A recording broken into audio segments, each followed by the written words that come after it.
नमस्कार. नमस्कार. नमस्कार. मी माझ्या अनुभवाचे बोल या यूट्यूब चॅनलच्या माध्यमातून आज आलो आहोत. आकाशाला गवसणी घालणारे उमदे व्यक्तिमत्व शंकरराव लांडगे यांना भेटण्यासाठी. राजकीय आणि सामाजिक क्षेत्रात त्यांचा फार मोठा वाटा आहे. शाळेच्या पायाभरणीसाठी त्यांचे केलेले मोलाचे योगदान लोक आजही विसरलेले नाहीत. त्याचबरोबर पायीवारी करणे, अध्यात्मासाठी जे कार्य केले तेही वाखाणण्याजोगं आहे. अशा या बाप्पूंना आज आपण त्यांचा जीवनाचा जो अनुभव आहे, संघर्ष आहे, तो आपण जाणून घेण्यासाठी आज आलो आहोत त्यांच्या घरी. नमस्कार बाप्पू. नमस्कार. बाप्पू, आपलं बालपण कुठं गेलं ते आमच्या प्रेक्षकांना सांगा. इथे निमगाव म्हाळुंगीमध्येच माझं बालपण गेलं. बालपणी शाळा कुठली? प्राथमिक शाळेमध्ये शिकलो मी आपल्या निमगावमध्ये. आणि आम्ही 3 भाऊ आणि 3 बहिणी असं मोठं कुटुंब होतं आमचं. 7वी पर्यंत इथं शाळा होती. राहिला तो हायस्कूलला जाण्याचा. मग आता आपण कुठे जायचं, तर तळेगाव डमढेरेला हायस्कूल जवळचं होतं, बाकी जवळ कुठं हायस्कूल नव्हतं. मग मी काही दिवस पायी पायी गेलो 8वीला. तिथं ऍडमिशन मिळालं मला. तळेगावची शाळा कुठली? तळेगावची ते सुभाष विद्या मंदिर. सुभाष विद्या मंदिरामध्ये शिकलो होते. तर तिथे एक नाईक सर फार जालिम शिक्षक होते. ते असे पारिजातकाच्या झाडाखाली उभे राहायचे शाळेच्या ह्याच्यावर, गेटवर. दरारा होता त्यांचा, खूप दरारा. असे पण फार चांगले आणि खूप हुशार. तर मी जाऊन येऊन करू लागलो, परंतु पायी जायचं आणि पायी यायचं, संध्याकाळी शीण व्हायचा. मग माझ्या वडिलांनी मला एक जुनी सायकल घेऊन दिली. मी सायकलीवर जायचो. सायकलीवर जात असताना सुद्धा कधी कधी रात्र व्हायची घरी यायला. त्याच्यामुळं मी असं केलं, तिथं एक 10 रुपये महिन्याच्या भाड्याची खोली घेतली आणि आपल्या गावातली, आमच्या निमगाव मधली 4 मुलं माझ्याबरोबर, 3 मुलं आणि मी चौथा, असे 4 जण आम्ही त्या खोलीवर राहू लागलो. आणि आमचं 2.5 रुपयात काम भागू लागलं, म्हणजे भाडे आम्हाला कमी पडू लागलं. 11वी नंतरचा प्रवास. 11वी नंतर मग असं झालं, मला फर्स्ट क्लास मिळाला. त्यावेळेला काहीतरी 70% याचा बोर्डाचा फर्स्ट होता आणि मला 65% मार्क्स मिळाले होते. मग ते 65% मार्क्स मिळाल्यामुळं, पण त्या दिवशी असं झालं, तळेगावच्याच पेठेला एक विमान दूर कोसळलं, पण त्याचा एक भाग त्या मंदिरात पडला. तळेगावच्या पेठेला तक्त्याच्या दुकानात शेजारी भाग. आणि दुसरा जो पार्ट होता तो आमच्या बागेत, निमगाव म्हाळुंगीला संत्र्याची बाग होती, त्याच्यात येऊन पडला. आणि ते सगळं चित्र बघितलं. खऱ्या अर्थाने मला ऍग्रिकल्चर कॉलेजला जायचं होतं. मी तिथं ऍडमिशनही घेतलं रिझल्ट लागल्याबरोबर. माझा भाऊ म्हटलं, तुला शेतीत थांबायला पाहिजे, मला मदत करायला पाहिजे. आणि ती गोष्ट काही मला भावत नव्हती. मला शिक्षणाची खूप तहान होती. आणि म्हणून मग मी काय केलं, ते ऍडमिशन सोडून दिलं. एक जाहिरात पाहिली एअरफोर्सच्या भरतीची, ते विमान पडणं आणि ती जाहिरात, त्याची बरोबरच गाठ पडली, योगच आला. आणि मग मी असं ठरवलं की आपल्याला एअरफोर्समध्ये जायचं. त्या जाहिरातीच्या दिवशी मग मी पुण्याला पोहोचलो. पुण्याला पोहोचल्यानंतर 150 मुलं आलेली होती इंटरव्ह्यूसाठी. त्यापैकी 150 मुलामध्ये आम्ही 6 जण सिलेक्ट झालो. वराच्या सुट्टीमध्ये माझ्या पायाच्या अंगठ्याला फाळाचा मार बसला होता, जखम झालेली होती. आणि मग डॉक्टरांच्या पुढे उभे राहिलो आम्ही सगळे 6 जण इंटरव्ह्यू. त्याला मार लागलेला असल्यामुळं माझ्या डोळ्यात पाणी आलंय, म्हणजे आता आपण फेल होणार आता. तर त्याने विचारलं, क्यों बेटा क्या हो गया तेरे को?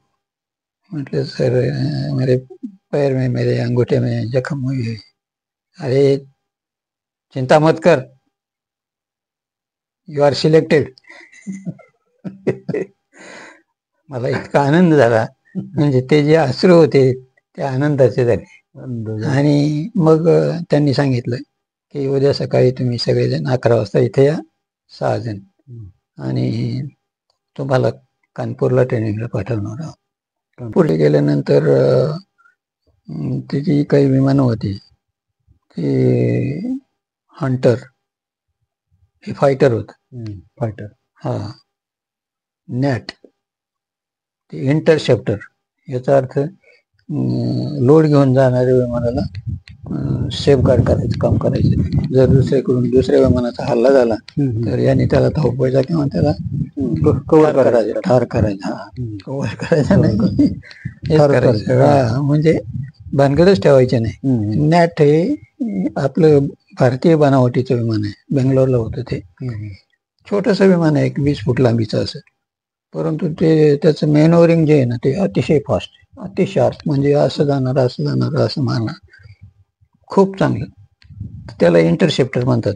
म्हणजे लोड घेऊन जाणार, बॉम्ब घेऊन जाणार विमान असेल त्याला कव्हर करायचं. जर तो हे चालवलं असेल, रॉकेट चालवली असेल, त्याला कव्हर करायचं. म्हणजे या पद्धतीने त्याचं इंटरसेप्शन देण्याचं काम होतं नॅट.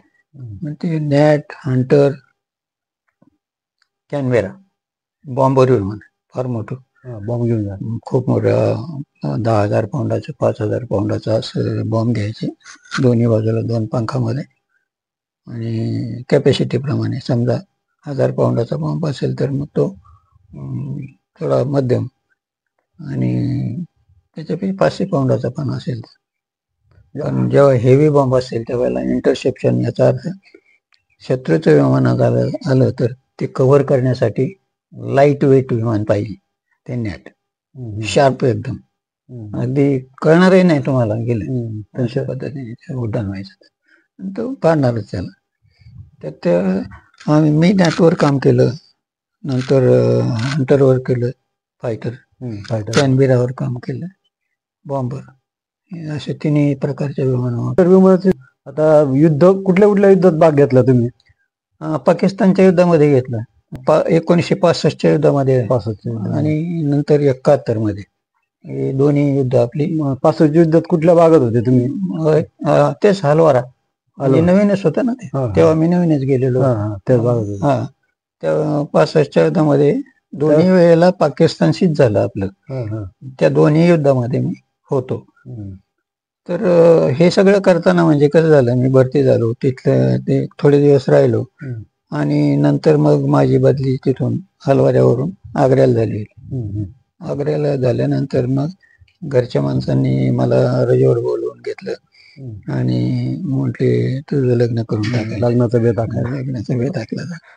मग आम्ही बघितलं त्यांनी की आता काय करायचं, तर मग ते ह्याला गेले, बाबूसरला मुलगी पाहायला गेले, आणि त्यांनी जी मुलगी दाखवली ती मुलगी 4थी शिकलेली होती, त्यामुळं मी नाकारलं. मग दुसरी मुलगी दाखवली की जी आता माझी पत्नी आहे, तर ती तिच्यापेक्षा लहान होती वयाने, परंतु 7वीत शिकत होती. मग म्हटलं 4थी पेक्षा, कारण लढाईच्या काळात जर बायकोला किंवा आपल्या फॅमिलीला ट्रेनमध्ये बसून दिलं तर ती घरी पोहोचली पाहिजे. मग आता हलवारा कुठं आलं, पंजाबमध्ये आलं, तेजपूर कुठं आलं, आसामला आलं, अशा ठिकाणाहून भारतातील कुठल्याही कोपऱ्यातून ती घरी आली पाहिजे. त्यानंतर मग मी तिला आग्र्याला बरोबर घेऊन गेलो. नाही, कारण आम्हाला क्वार्टर मिळत असले, क्वार्टर मिळालं मला सरकारी. मग घेऊन गेलो त्यांना. म्हणलं कसं होतं, करिता देशाटन पंडित मैत्री सभेत संचार, असं होतं. बरोबर. तर मग अनुभवाने माणूस खूप छान तयार होत होतो. आणि तिथं आपली मराठी माणसं बरीचशी होती. माझी म्हातारी भेटली, माझ्या मित्राची आई होती, ती अतिशय जुनं माणूस आणि फार प्रेमळ. त्या म्हातारीने आमच्या मंडळींना, ह्या लहान असून सुद्धा सगळं काही शिकून परफेक्ट करून टाकलं. स्वयंपाक चांगला करायला शिकवला, बाकीच्या गोष्टी कसं वागायचं. तरी सुद्धा एक दिवस आम्ही सगळेजण तिथं बसलो असताना दुपारी 2च्या सुमाराला आग्र्याच्या विमानतळावर भर दुपारी बॉम्ब टाकला शत्रूने. आणि मला या लोकांनी तो चिवडा भवानपेठेतला कुठला लक्ष्मीनारायण चिवडा आणायला सांगितलं होतं. आणखी काय काय रजेवरून परत जाताना आम्ही ते सगळं घेऊन गेलो होतो. दुपारचं चांगलं छानपैकी माझ्या 4 मित्रांच्या फॅमिली आणि आम्ही जेवणार. तर आमच्या रनवेवरती म्हणजे धावपट्टीवर एक बॉम्ब पडला. बॉम्ब पडल्यावर मी धावत जाऊन MS मधून सगळ्यांना फोन केले, आमच्या मित्रांना, का अलर्ट व्हा सगळे, बॉम्बिंग सुरू झालेलं आहे. आणि यांना येऊन सांगितलं का तुम्ही आपापल्या घरी, म्हणजे ते लोक जे होते ते आग्र्यामध्ये शहरात राहत होते आणि आम्ही क्वार्टरमध्ये आतमध्ये होतो. तेव्हा त्यांना मी ते काढून दिले तिथून. म्हटलं तुम्ही आता आपले जीव वाचवा, तुम्ही निघून जायचं आणि आम्ही थांबतो. तोपर्यंत आमच्या तिथल्या DSC चे लोक, DSC असते बघा, ते राफेल गेटवर उभी असते, तर त्या लोकांनी खंदक खोदले, झेड शेप किंवा काटकोनामध्ये असे खंदक.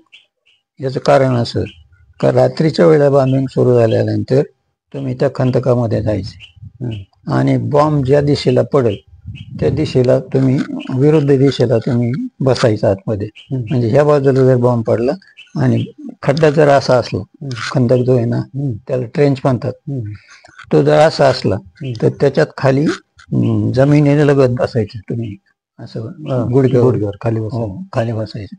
म्हणजे त्या बॉम्बचे छर्रे तुम्हाला लागणार नाही, ह्या भिंतीला जाऊन तरी तुम्ही सुरक्षित राहा. हे लगेच ट्रेनिंग देऊन मोकळे झालो आम्ही, आमच्या फॅमिली येतात. आम्हाला रात्रीच्या ड्युटीवर जावं लागेल. ज्या दिवशी फ्लाइंग बंद असेल म्हणजे त्याला स्टँड डाऊन म्हणतात, आज काही काम नाही. मग काय त्या थिएटरमध्ये आहे ना 2-3 सिनेमा व्हायचे संध्याकाळपर्यंत. मग ते थिएटरमध्ये जायचं आणि काय ₹1 तिकीट असायचं, बसायचे ते 2-3 सिनेमा बघत. तिथं तो उपकार नावाचा एक पिक्चर मी पाहिला. तर प्राणचा पिक्चर होता तो, मनोज कुमार प्राण. ते भयंकर पिक्चर होता तो, फार झपाटलो मी त्याने की समाजाच्या सेवेसाठी काय काय काय करावं लागतं. तर मी म्हटलं हे सगळं आपण जे जीवन जगतोय ह्या जीवनासाठी मुलांनी आणि पत्नीने शिक्षणच पाहिजे त्यांना चांगलं, नाही का.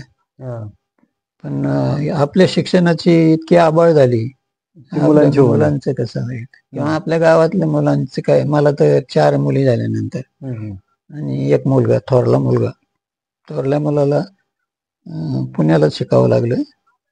तो मॅट्रिक झाला आणि तो याला गेला, त्याला लाला सिम्बायोसिस कॉलेजला टाकलं. मी गेलो निघून. सगळं चालू असताना मग तिथे माझ्या त्या प्रांतचे सगळे ते बघितल्यानंतर आहे ना, मला असं झालं का आपली मुलं कधी शिकतील आणि कसे शिकतील, मुली कशा शिकतील. त्यासाठी जो विचार चालू झाले विचारचक्र, काय करावं लागेल. आणि थोड्या दिवसामध्ये मला रजा मिळाली. म्हणजे तिथून माझी बदली झाली आतमध्ये आणि मला रजा मिळाली. 2 महिन्याची रजा घेतली. पुण्यात उतरलो. तिथं भवी करपे नावाचा एक ग्रस्त प्राथमिक शिक्षक होता तो. तर त्याची माझे म्हणजे पहिली हे होती, जवळचाच माणूस, ह्या इथं घरी जायचंच जवळ. तो पिसोळी नावाच्या गावात होता, त्याला बोलवून घेतला मी पुण्यात. आणि रामदास दशरथ चव्हाण नावाचा एक मुलगा होता, त्याची आई पुण्यात कामाला होती इकडे. तो असे आम्ही 4-5 जण तिथे जमलो आणि त्यानं म्हटलं गड्या आपल्या गावाचा विकास करण्यासाठी तुम्ही सगळेजण एकत्र या आणि आपण काहीतरी करूया. एक संकल्पना तुम्हाला जर आवडत असली तर बघा कसं काय करायचं ते. त्यांनी ते हे केलं, कबूल झाले ते. थोड्या पैशाची गरज होती तर मला रजेवर येताना थोडे पैसे मिळालेलेच होते. मग आम्ही चॅरिटीला गेलो. चॅरिटीमध्ये जाऊन आम्ही संस्थेचं रजिस्ट्रेशन केलं. सुरुवातीला आम्ही खाजगी जागांमध्ये क्लास, मंदिरात इकडे तिकडे असं सुरू केलं. गावाने साथ दिली चांगली. आणि मग मी काय केलं, एक राऊंड मारला सगळीकडे. उरळगाव, दैवडी, पारोडी, सातकरवाडी, माळुंगी, ही सगळी गाव सायकलवर फिरलो आणि लोकांना सांगितलं आपल्या गावात शाळा सुरू आहे, 8वी साठी तुम्ही मुलं पाठवा. ते लोकांना फारच आनंद झाला. त्यांना वाटलं जवळ शाळा चालू झाली म्हणलं. हा, आणि थोडा परिचितही होतो मी लोकांशी. आणि आजोळ इथं जवळ मामा आमचे करपे कंपनी, मग तर काय, आमच्या आईचं आजोळ टाकळी भीमाचं, नातेगोती त्यांची साथ मिळाली चांगली. मग पुन्हा टाकळीची पोरं लगेच दुसऱ्या दिवशी आपल्याच गावात यायला लागली. आपल्या गावच्या मुलींची मुलांची सोयच झाली. आम्ही काही पंचायतीचे इमारती होत्या त्याच्यात बसवली, काही मंदिरात बसवली, आणि हायस्कूल इमारत तयार करायची सुरुवातही केली. म्हणजे पालकांना बोलून सगळ्यांना. आणि त्याचं पण काम केलं तुम्ही. रस्त्याची अवस्था वाईट होती, नाही श्रमदान मुलांचंच. आणि गावकऱ्यांना सांगितलं तुमच्या बैलगाड्या. लोक इतकी उत्स्फूर्त होती का ते पार अगदी मन ओतून त्याच्यात ते काम करायला लागले. जे रस्ते खराब होते, हे आपला रस्ता आहे ना, मध्ये गटार होतो बघा, असं लांबचा लांब रस्ता, चकारी आहेत ना, त्याच्यात दगड गोटे भरले सगळे. शाळेच्या मागच्या बाजूला एक गटार होता ओढायला जाणार, ते हायस्कूल जिथं बांधलेले आपण तिथं, ते सगळं बैलगाड्या हे लोक बैलगाड्या घेऊन आले. बैलगाड्या श्रमदान झालं. आता काय सांगायचे, ज्याचं काही काम नाही त्याच्या तो सुद्धा गाडी भरायला दगड टाकायला तयार झाला. आणि झालो सुंदरपैकी. आता राहिला तो प्रश्न मान्यता मिळवायचा, बरोबर, शाळेला मान्यता. तर मान्यता मिळवण्याच्या दृष्टीने आम्ही काय केलं होतं, काका पलांडीचे क्लासेस असायचे, आणि ते तळेगावच्या शाळेत हायस्कूलला टीचर होते काही दिवस. तर त्यांना त्यांच्या डोक्यात विचार आला होता की आपण इलेक्शनला उभं राहायचं. आमची 3 नंबरची मुलगी जी लोणीकंच्या शाळेत आहे, तिचं स्पीच फार चांगले झालं. तसं मी कृषी उत्पन्नाला उभा राहिलो. दादा पाटील मी एका पॅनलला उभे होतो. चाराचा दणका आमचा मुलीचा माझा असा भारी होता, काका निवडून आणलीच म्हणले. मग झालं त्यांच्याकडे ते अध्यक्षपद देऊन टाकलं. करपे गुरुजींना म्हणलं आता कसं आहे, मान्यते देते तुम्ही ते शिक्षक काकांना, कारण तुम्हाला परत मला जावंच लागणार ड्युटीला जायचं होतं. म्हणजे आपला स्वार्थ मुली शिकल्या पाहिजे, खरा स्वार्थ. आणि तुम्ही ड्युटीवर असताना सुद्धा इथं शिकवण्याचं काम केलं. ते कसं, ते दुपारी तिथून सुटायचो मी. साधारण आम्हाला 1:30ला सुट्टी व्हायची पुण्यातून. आणि मी इकडे रामवाडीत राहत होतो, म्हणजे बाहेर क्वार्टर घेतलं होतं. आणि तिथून वाळूचा ट्रक पकडायचा आणि थेट इथे यायचं. म्हणजे दुपारची कामं सगळी शाळेची असतील किंवा आपल्या घरातलं काही खाजगी असेल ते सगळी कामं येऊन जाऊनच करायचं. सकाळी पहाट कोंडापुरीला पायी जायचं आणि तिथे ट्रक पकडायचा. आणि टाटा गार्डनला माझं रूम होतं. मग तिथे टाटा गार्डनला उलट पक्ष माझ्या गावातल्या लोकांची पाण्याची सोय केली मी तिथं आतमध्ये. तेव्हा चंदननगरला पाणी नव्हतं. टाटा गार्डन ते जुन्या क्वार्टर्स होत्या, क्वार्टर मिळाले होते. मला सोपं झालं, त्यामुळे तुम्हाला येणं जाणं काय वाटलं. आणि तिथून येऊन तुम्ही शाळेला शिकवायला होतं. म्हणजे 1:30ला सुट्टी व्हायची.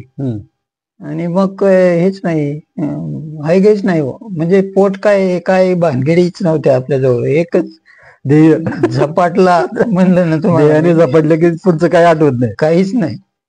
1:30 वाजता तिथून यायचं आणि सगळे तास दुपारचे टाकून घेतले माझे. आणि इंग्लिशचं संबंध सिलेबस आपणच केलं. म्हणजे इथपर्यंतची परिस्थिती अंगावर घेत होतो मी. म्हणजे हटायचंच नाही, करायचं ना. त्याचा परिणाम म्हणून माझ्या 4 मुली पोस्ट ग्रॅज्युएट झाल्या, सगळ्या नोकरीला लागल्या. आणि आता एक मुलीचा मुलगा अमेरिकेत आहे. नाव सांगा ना. नाव काय तिचं? मीना. थोरली मुलगी मीना. तिला कुठे दिलेलं आहे? तिला माठामध्ये, माठनगर. दुसरी मुलगी आला होता. 2 नंबरची मुलगी जागृती, किंवा ग्रॅज्युएट झाली. मी इथे करड्याचे पाहुणे येते. कड्याचं काय नाव? वाळके सर. ते ग्रॅज्युएट आहे, पोस्ट ग्रॅज्युएट आहेत. बरं, आणि ती पण, आणि 3 नंबरची माया. माया ती कुठे आहे सर्व्हिसला? ती लोणीकंच्या दोघंही नवरा बायको मराठी शाळेला पाहुणे. अजून चौथी मुलगी? चौथी ती ग्रॅज्युएट आहे, MA झालेली आहे. नाव काय तिचं? तिचं सीमा.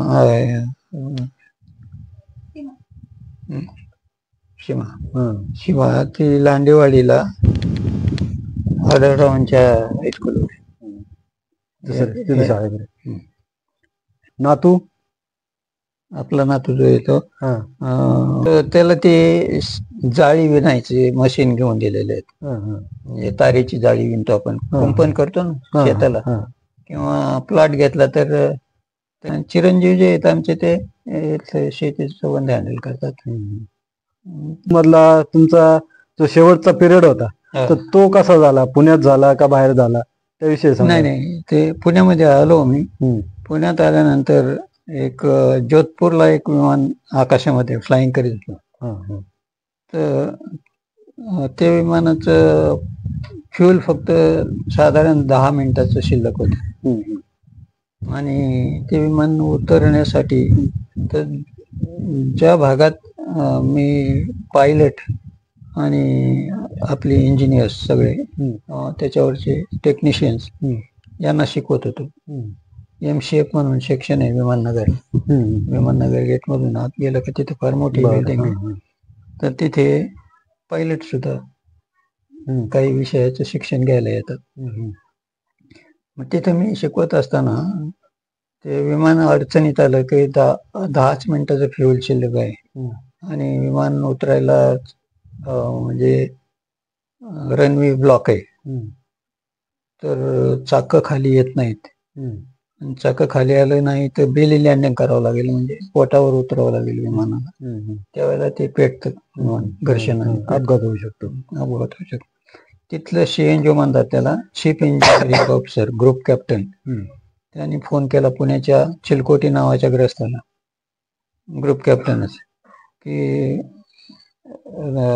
Aeroplane in emergency, so suggest the remedy, म्हणजे उपाय सांगा काय करायचं. तर ते शेल इथं पुण्यात होतं आणि त्याचा मी लेक्चरर होतो. म्हणजे इथल्या त्या ग्रुप कॅप्टननी, चिलकोटी म्हणून माणूस होता, त्याने फोन केला, लांडगे एअरक्राफ्ट इन एमर्जन्सी, म्हणजे एमर्जन्सी मध्ये फ्युल फार कमी आहे. किंवा मी त्यांना सांगितलं मी रेमेडी सुचवतो सर, परंतु जर समजा प्रयोग करताना मॉकअप बस्ट झालं तर मग म्हटलं तुला इंजुरी होता कामा नये. ते बस्ट झालं तर होऊ दे, पण तू सेफ साईडनी ते काम कर. म्हटलं चालतंय. मी एक इलेक्ट्रिशियन बरोबर घेतला आणि ती पाईपलाईन बायपास केली, ब्लॉक झालेली पाईपलाईन. तर ते थोडं अवघडच काम होतं. म्हणजे मॉकअप केलेला प्रयोग मी त्यांना असा आहे करायला सांगितलं. ते झालं, विमान लँड झालं. काय संबंध, पुणे स्टेशन त्या दिवशी आहे ना जुलूस मध्ये होतं, नाचत होते लोक फार. त्याच्यामुळे आपलंही कौतुक चांगलं झालं आणि विमान वाचलं, वैमानिक वाचले, म्हणजे कौतुकाचीच गोष्ट आहे ना ती. फार कौतुकच झालं. शाळेच्या बरोबर निवासी शाळेचा जो संकल्प तुम्ही केला होता त्याच्याविषयी जरा थोडं सांगा. कसं झालंय की सदनसाठी काही होऊ शकते, बरोबर, पण दुर्बलांसाठी काही असणं हे महत्वाचं आहे. मग त्याची लगेच आम्ही हे केली, परवानगी मागितली. काकांना म्हटलं आपल्याला असं हे पण करायचे, आश्रमशाळा सुरू करायची. मग एक वाडा होता, तो भाड्याने घेतला, मारवाड्याचा वाडा होता. तुमच्यासारख्या एक माणसाने त्यांनी विकत घेतला त्यांच्याकडून. त्याच्यात आश्रमशाळेपुरती जागा तयार झाली आणि मग आश्रमशाळेची मान्यता मागितली. ती मान्यता भेटली. अजून आता आश्रमशाळा पण सुंदर चाललेली आहे. बरं, आता आश्रमशाळा झाली, त्याच्याबरोबर तुमचं जे पंढरपूरला वारीचं योगदान आहे हो. त्याविषयी जरा म्हणजे धार्मिक क्षेत्राकडे येऊ आपण. हा, मग हे करत असताना तसं मी लहानपणी 3री-4थी मध्ये 2-4 घरी पोथी वाचायचो. की जे टाकळी गाव जो आहे ना, टाकळी गावामध्ये आमचा पाहुणा आहे एक सुनील तात्या वडगुळे म्हणून, तो उभा राहिला होता इलेक्शनला आणि तो निवडून आला. तेव्हा त्यांनी तिथून पायीवारी दिंडी सुरू केली. म्हटलं बापू तुम्ही पायीवारीला आलेच पाहिजेत. आता मला अगोदरच ग्रंथ वाचनाची सवय होती प्राथमिक शाळेपासून, त्याच्यामुळे मला फार काही जड नव्हतं. मग जाताना माझी जागोजागी प्रवचने होऊ लागली. आणि हे करत असताना आपल्या गावामध्ये काही धार्मिक कार्यक्रम सुरू केले, त्याच्यातून ग्रंथ सोडून ज्ञानेश्वरीकडे वळलो. मग ते आता तुम्हाला कल्पना नसेल, त्याच्यातलं एक हे आहे दिव्याचा आहे तो, ओम पार्थाय प्रतिबोधिताम भगवताम नारायणिने स्वयं व्यासेन ग्रथी पुराण मुनिने मध्ये महाभारत अद्वैतामृत वर्षाने भगवता अष्टादशाध्यायिनी अंब त्वामनुसंधानी भगवद्गीते भवद्वेषिणी नमोस्तुते व्यास विशालबुद्धे पुल्लारविंदाय तपत्रनेक येन त्वया भारत तैलपूर्ण प्रज्वलितो ज्ञानमय प्रतिभा प्रपन्न पारिजाताय तोत्रवेत्रैकपानये ज्ञानमुद्राय कृष्णाय गीतामृतद्वे नमः. सर्वोपनिषदो गावो दुग्धा गोपालनंदना पार्थो वत्स सुधीर्भोक्ता दुग्धं गीतामृतं मयत् वसुदेवसुतं देवं कंसचानूरमर्दनं देवकी परमानन्दं कृष्णं वन्दे जगद्गुरुं भीष्मद्रोणतटा जयद्रथजला गान्धार नीलोत्पला शल्यग्राहवती कृपेण वाणी कर्णेन बेलाकुला अश्वत्थाम विकरामकरा दुर्योधनावर्तिनी सोतीर्णां खलु पांडवैर्नादी कैवर्तका केशवा पाराशरे वचा सरोजमलं गीतार्थगन्धोत्कटं नानाख्यानककेसरमहरिकथा संबोधना बोधितां लोके सज्जन षट्पदैर्हरा पेपीयमानं मुदा भूयां धारतपङ्कजं कलिमलं प्रध्वंसिन श्रेयसे मूकं करोति वाचालं पङ्गुलङ्घयते गिरिं यत्कृपातमं वन्दे परमानन्दं माधवं यं ब्रह्मा वरुणेन्द्रमरुता स्तुवन्ति दिव्यैस्तवै वेदैः साङ्गपदक्रमोपनिषदे गायन्ति यं सामगा ध्यानावस्थितो मनसा पश्यन्ति यं योगिनो यश्चान्तं न विदुरसुरसुरगणा देवै तस्मै नमः देवै तस्मै नमः देवै तस्मै नमः. पुंडलिकावरदे हे ज्ञानेश्वरीची स्तुती आहे. आणि मग याच्यातून एक समजू शकतं का हे उपजतच आहे, हे इतकं सोपं नाही. बरोबर आहे की नाही. आणि असे कितीतरी आहेत, म्हणजे असं कितीतरी पाठ माझा आहे. त्याची कल्पना आली आता. शाळा चालू केली तर शाळा चालू केल्या वेळेचे त्या काळाचे तुमचे सहकारी कोण कोण होते, म्हणजे बॉडीवरचे पहिले मेंबर कोण कोण होते ते जरा सांगाल. ते बबनराव करपे अध्यक्षच केले मी, त्यांना उपाध्यक्ष राहिलो, त्यांना अध्यक्षपद दिलं. संपतराव यादव सचिव होते, मारुती गायकवाड सदस्य होते. नंतर रामदास दशरथ चव्हाण हे पुण्यातच असायचे, ते सदस्य आले. रामचंद्र घेनुजी काळे गावचे सरपंच होते, ते सदस्य होते. गुलाब धोत्रे म्हणून एक समाजाचा आहे, तो आप्पासाहेब करपे, सुखदेव दोरगे, बबनराव रणदिवे आणि सोनबा तुकाराम रणसिंग अशी सुरुवातीची बॉडी. आता हा तुमचा जीवनाचा प्रवास, एअरफोर्स, त्याच्यानंतर शाळा, वारकरी समाज, या सगळ्यातून तुमचा जीवनाचा प्रवास छान झालेला आहे. आता मागं वळून बघताना सगळं सुख समाधान आहे का, काय करायचं राहिले असं काहीच नाही राहिले. पोटभर झालं सगळं, आता समाधान झाले आणि इथे स्थिर झालो आम्ही. आणि ते सगळी वास्तू चांगली आहे. मुलगा शेती खूप चांगली पाहतो, माझी शेती फार देखणी आहे. डाळिंब म्हणजे आता थोडक्यात तुम्ही आयुष्याची संध्याकाळ निसर्गाच्या सानिध्यात घालवताय.